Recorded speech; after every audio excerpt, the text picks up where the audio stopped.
This is the RiverRock Relationship Pyramid. It's a tool to help you think about and make your relationships better. We'll talk about how trustworthiness is the foundation of all relationships. We'll explore the tension between intimacy and security, the different types of time you spend apart, and the time you spend as a pair with others. And at the end, I'll show you how to use this pyramid to plan your time to make your relationship better. Relationships and connectedness are key for improving not only longevity, but also health and well-being. As social creatures, we suffer greatly and die sooner if we are deprived of connectedness. My recent interview on the mortality consequences of loneliness reinforces that fact. The pyramid applies mostly to individual relationships, not teams, groups, or communities, which have different factors. We're not going to talk about those here today. Today we're talking about individual relationships, and within any individual relationship, there are two interdependent processes that define the quality of that relationship. These are happening at the same time and play off of each other, but are also opposed to and in tension with each other. What do I mean by that? The two processes that I'm referring to are, number one, our need for practical engagement with one another, and number two, our need for deep engagement. The practical side brings comfort, security, and familiarity, and the deep side fulfills our need for excitement, interest, passion, and meaning. These two things are often in tension, in opposition with each other. One example of this is that unpredictability can be very uncomfortable, and yet unpredictability is also exciting. And so we have to find ways of having predictability on things that are important and unpredictability on things that are meaningful. So at the bottom of the pyramid here, I have the notion of trustworthiness.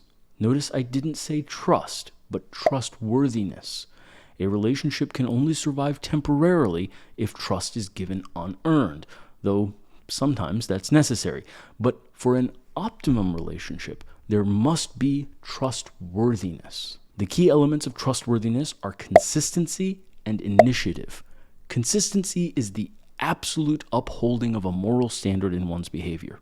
Now, to uphold a standard does not mean to fulfill a standard, or only saints could have relationships. We all fall short. We are all human, we are all flawed, but when we fall short, we should not excuse our shortcoming. We uphold the standard by admitting that we fell short of that standard, rather than adapting the standard to the context of a situation. If I tell my wife a lie or I break a promise to a friend, and then I apologize for doing so, I do not give a list of reasons why it was acceptable or understandable, because that is attempting to mitigate the standard rather than admitting my failure, and that makes me untrustworthy in the future. Will I even try to keep my promise in the future, or will I always make excuses about why it was okay not to? If I make excuses, if I say, oh, I couldn't do that because of the weather or because of my car or because of whatever, that is an attempt to modify the standard that I'm supposed to hold myself to and to make the standard contextual. Making my standards context dependent destroys trust because no one can know what my future context may be. If promises are kept only on a context-dependent basis, then the value of my promise is zero. Initiative is another important component because we cannot trust those who will only uphold a standard when they are pushed. If I make a promise to my friend to, bake him a cake, and he has to remind me, he has to call me and say, hey, man, you promised to do this. Are you going to do it or not? And only then I follow through. Well, I've kind of fulfilled my word, but only at his initiation. And that also destroys trust. In fact, if you require reminding, that is also worthy of an apology.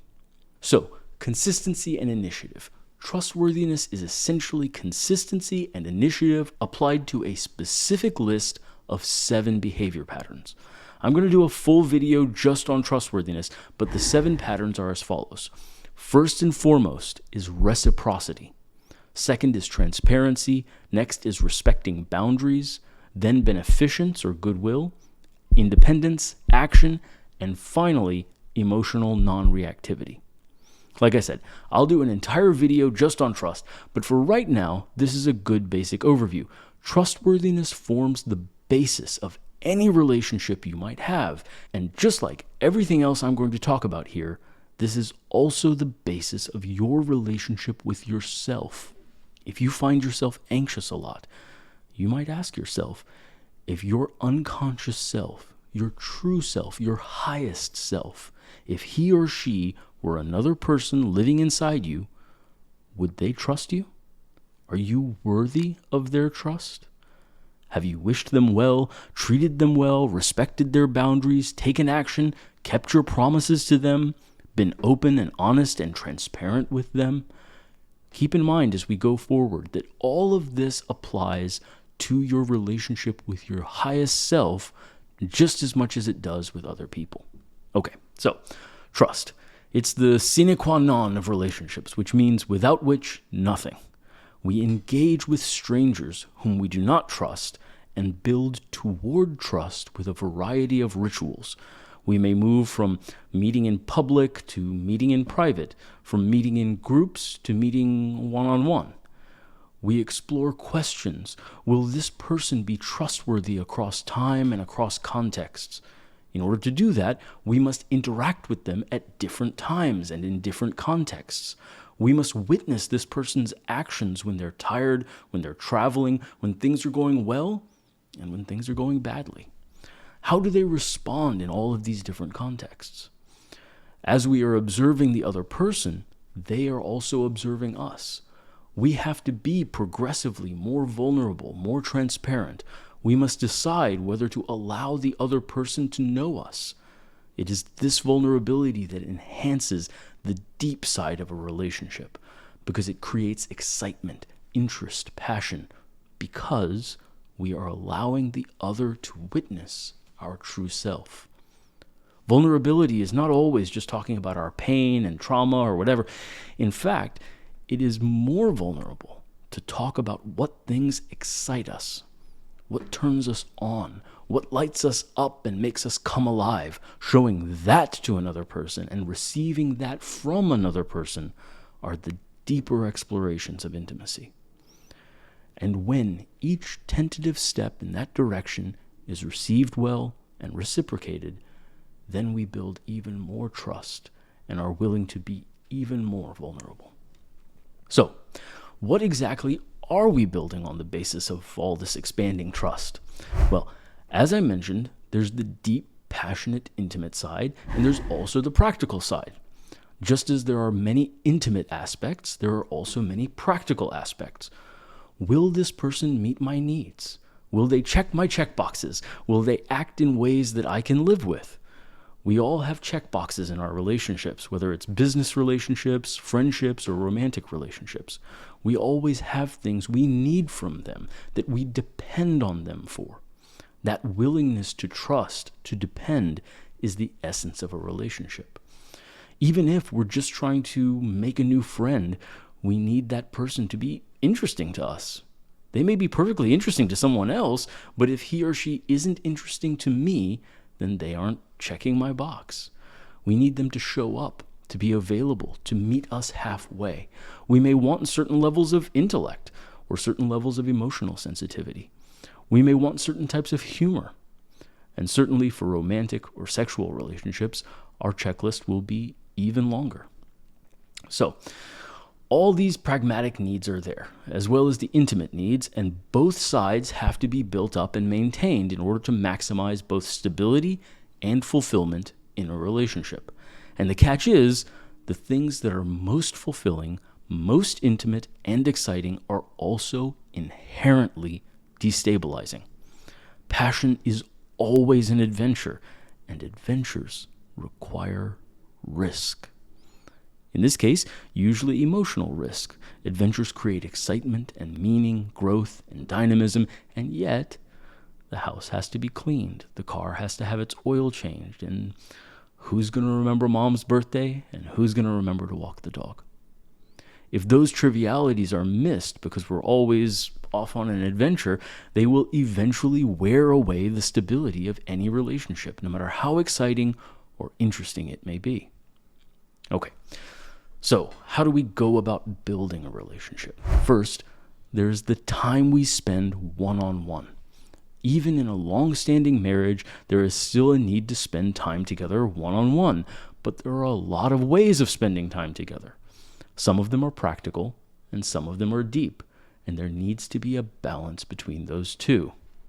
Within the practical and deep categories, we can also distinguish between time we spend together doing something or talking together. Is the primary relational medium at this moment action-oriented or conversational? So the practical side of doing things is just the time spent together, chilling, watching TV, sleeping together, and so on. The natural rhythms of life. Friends who go out and have a drink together or just work next to each other. Then there is the talking portion of the practical side.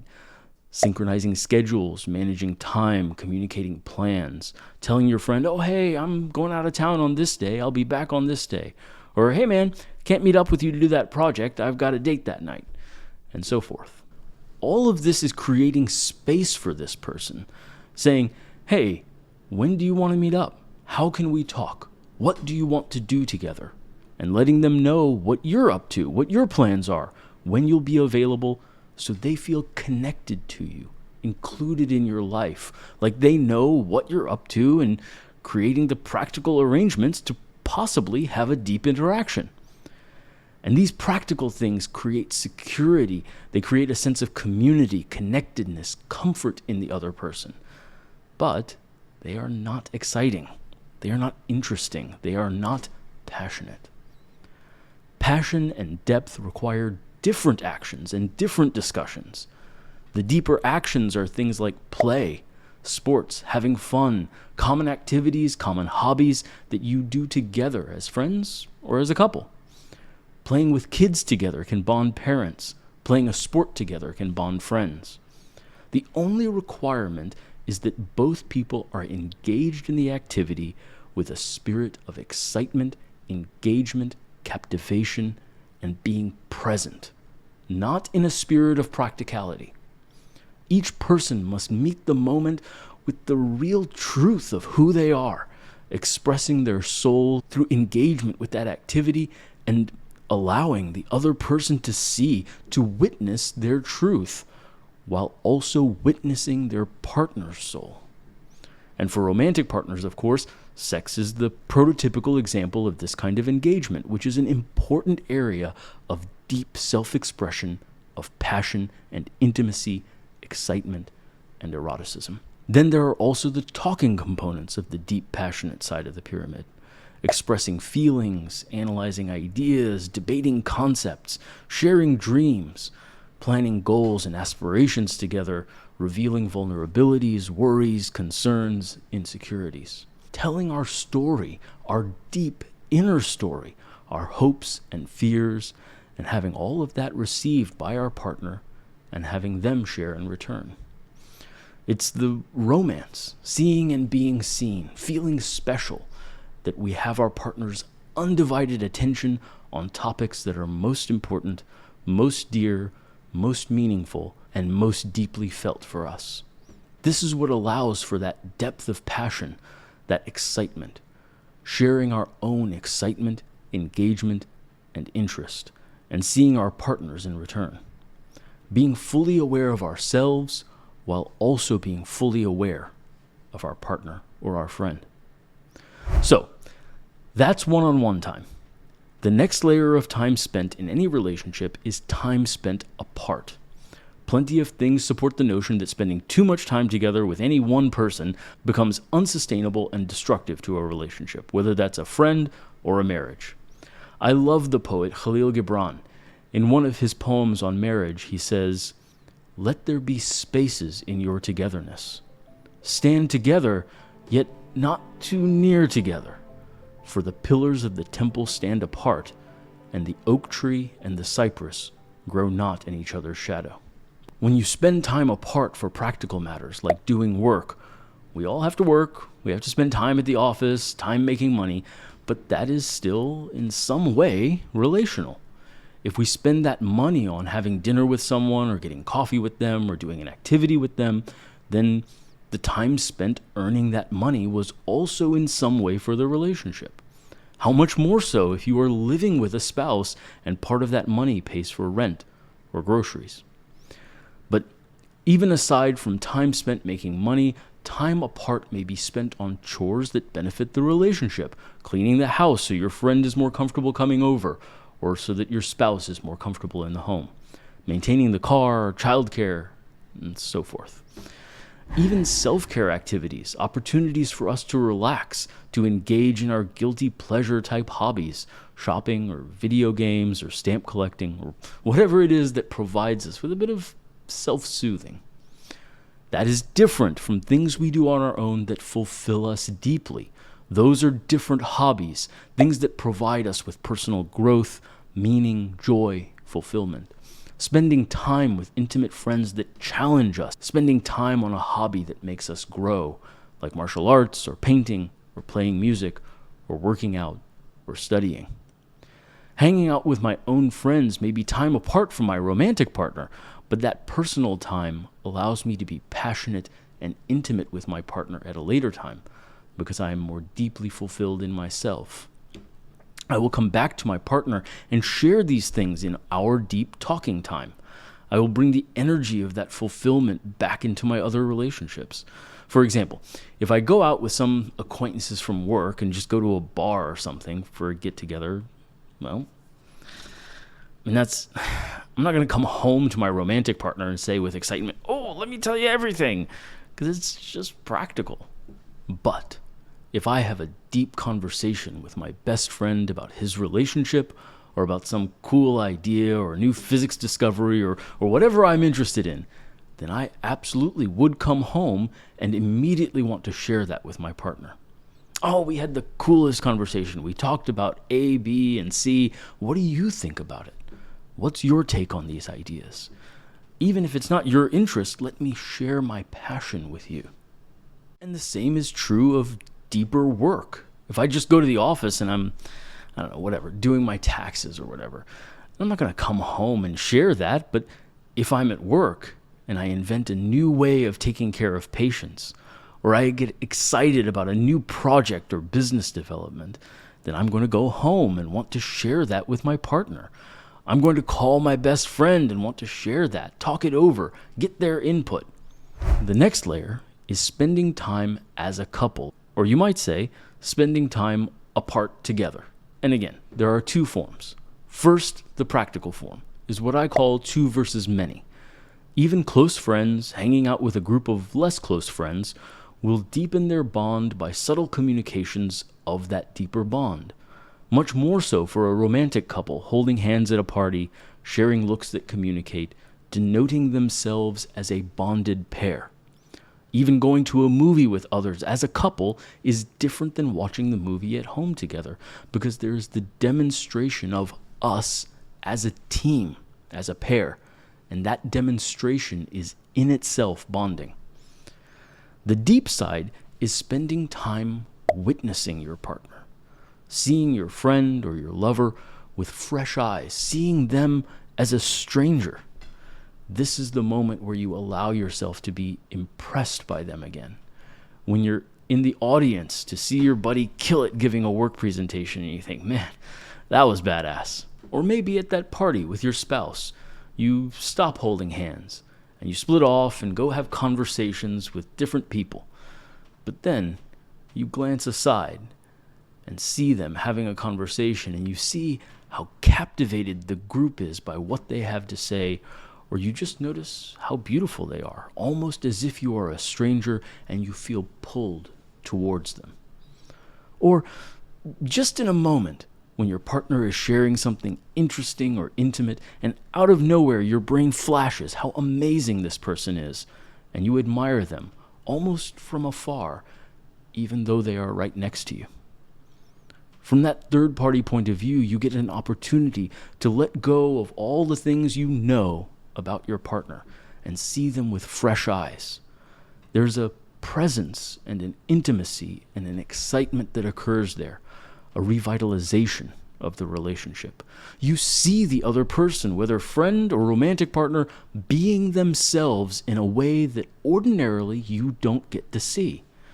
They're being their work self or their party self rather than the self that already has a relationship with you. You see that side that is not bound up in your relationship. It adds depth and richness to your experience of that person overall, your knowledge of them and who they are. And they are deepening the transparency of their relationship with you, letting you witness, this is who I am when I'm not with you. This is how other people respond to me when we're not together. Okay, so I've arranged all these things again into a pyramid, partly for fun, but also partly because, just like with nutrition and exercise, we have to decide how we will spend our time. If we sleep 8 hours and we work 40 hours a week, we've got 112 hours for everything else. If we work more, we've got even less time. And so we have to understand how much time each element of our ideal life requires. Many experts place the practical talking time of a relationship at around 90 minutes a week. That's obviously a rough average estimate, not something I'd bet my life on, but it's a good starting place. But how you spend your time on all these other factors can be pretty challenging to figure out. And how should you divide the time between deep and practical? Should you watch less TV and have more sex? Should you chill less with your buddy and spend more time analyzing ideas? How much time are you going to spend having intimate conversation, really talking about things that matter, things that interest and excite you? So many people put that on the back burner and find the relationship becomes stale as a result. How much time are you going to spend having fun, going out and doing a common activity together? Men in particular bond a great deal by doing an activity, playing a sport with someone, whether that's a partner or a friend. By contrast, the talking portion is usually more important to women, at least on average. Arranging the time spent to accommodate these differences can be useful. If a man and a woman are in a relationship and they conform to the usual stereotype I've described, they might do well to spend 2/3 of their intimate doing time on things that are important to him and 2/3 of their intimate talking time on topics that are important to her. And to use practical time apart to allow for each person to have deep time for themselves, especially with the time demands of rearing children, requires quite a bit of intentionality in how a couple allocates their time. And then, do you still make occasional time for two versus many and third-party witnessing time? Unlike the nutrition and exercise pyramid, none of these things can be removed completely for an optimal relationship. Yes, of course you can spend less time being third-party witness to your partner versus talking with them intimately, but it shouldn't be none. It's worth mentioning that not every relationship should be optimal. Some people you just don't get along with that well, and it's fine to keep that relationship on the practical side. Some people you only engage with deeply and briefly, like a therapist. And there's no real practical side, no intermingling of your lives. But the balance of choices you make on what kinds of time to spend with any given person will determine the nature of your relationship with them. If it's all practical time, then the relationship will feel friendly, but not deep, collegial. If it's all deep, it may feel exciting, but unstable, unreliable, uncommitted. If there's not enough time apart, it may feel stifling. If there's not enough time together, it may feel distant. If there's not enough time alone together, it may feel repetitive or stale, even if everything else is fine otherwise. So, how can we use this relationship pyramid to improve our relationships? The essence, as I've described here, is to figure out how much time you want to spend on all the different aspects of building a relationship in order to optimize that relationship. If we're talking about an existing relationship that you want to improve, sit down with the pyramid and write down how much time you are spending per week or per month in each of these categories. If there's not an existing relationship, you can consider on your own how much time you would ideally like to spend on each category in the future. Do you have time for a high-quality relationship? Are you willing to make time? Reflect a little bit on whether you have been trustworthy, not only in general, But have you been a trustworthy source of providing each of these elements? Practical talking and doing, deep talking and doing, practical time apart, deep time apart, practical time as a couple, and deep time as a couple. And are you spending too much time in one category and not enough in another? One very common error is to spend too much time on the practical side and not enough time on the deep side. Life is busy and complicated, and if the relationship is not failing, if it seems secure, it can be very easy to let the relationship become less intimate and less exciting by shortchanging the amount of time you spend on the deep side. Although spending time on the deep side of the pyramid in your time apart from the partner will add a boost of depth to the relationship, nonetheless, in order to truly have a vital relationship, your partner must also engage on the deep side of the relationship with you. And if your friend or your spouse is not willing to engage with you there, the relationship will be limited. Similarly, it is also common to have a situation in which the relationship is exciting and deep, but unstable. And if the practicalities of when your friend can meet up with you, or how you make time for each other, or the practicalities of how the bills are being paid, or how the children are being taken care of, if those are not being handled, then there will not be enough stability to tolerate more intimacy, and the intimacy will ultimately fall apart. The main importance of this pyramid is to take a genuine look at how much and how well you are engaging in each of these areas, and are you engaging in them in a balanced way. Make sure you're not spending too much time at the top of the pyramid over the base. Or if you're spending all of your deep, intimate time talking, but not enough time doing, that is a lesser form of instability, but will also eventually wear away at the essence of the relationship.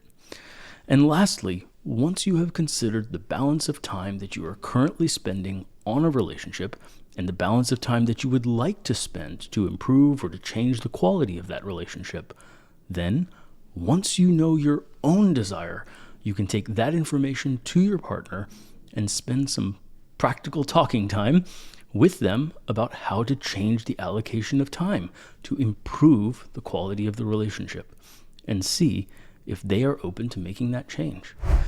3 specific things, I think, deserve a bit of special commentary. First, often, the self-care, self-soothing activities can start to eat up a lot of time in the week and block the deeper activities from happening. This is partly because these activities are comforting, easy, and often a bit addictive. Whether it's shopping online, looking at fashions, scrolling TikTok, or playing video games, most activities in this category have a bit of an addictive pull, and it can be hard to keep them at an appropriate amount of moderation. If this is allowed to expand without attention, the rest of the relationship can suffer. Keeping a close eye on this particular subset of time spent apart on non-deep, non-meaningful activities can allow for more intentional scheduling. Second, research on loneliness does indicate that there is a longevity benefit to cultivating a variety of relationships. So there is also a need to balance time spent with people of varying levels of intimacy. And this goes back to what I said about not every relationship needing to be optimal. It's fine if some relationships are mostly pragmatic without having a lot of depth.